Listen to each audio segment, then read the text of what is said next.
ஒரு பெரிய காட்டில் ஒரு சக்தி வாய்ந்த சிங்கம் வாழ்ந்து வந்தது. அது மிகவும் கோபக்காரன்.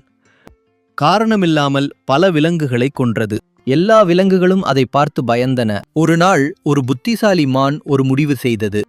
இந்த பயத்தை முடிவுக்கு கொண்டு வர வேண்டும் என்று நினைத்தது.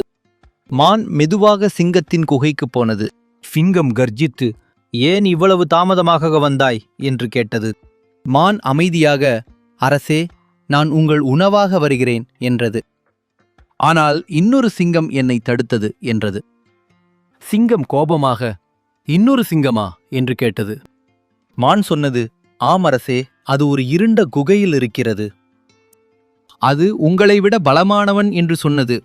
இதைக் கேட்ட சிங்கம் மிகவும் கோபமடைந்தது. "அந்த சிங்கத்தை இப்போதே எனக்கு காட்டிவிடு" என்று சிங்கம் கோபமாகச் சொன்னது.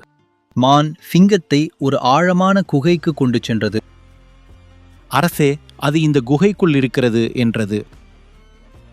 சிங்கம் குகைக்குள் பார்த்து பலமாக கர்ஜித்தது. உடனே அதே சத்தம் திரும்ப கேட்கப்பட்டது. அது குகையின் எதிரொலிதான். ஆனால் சிங்கம் அதை மற்றொரு சிங்கம் என்று நினைத்தது. கோபத்தில் சிங்கம் குகைக்குள் பாய்ந்தது. குகை மிகவும் இருண்டதும் குறுகியதுமாக இருந்தது. சிங்கம் கற்களிலும் சுவர்களிலும் மோதி காயமடைந்தது.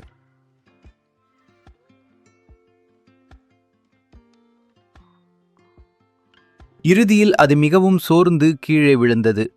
மான் அமைதியாக அங்கிருந்து நடந்து சென்றது. நீதி.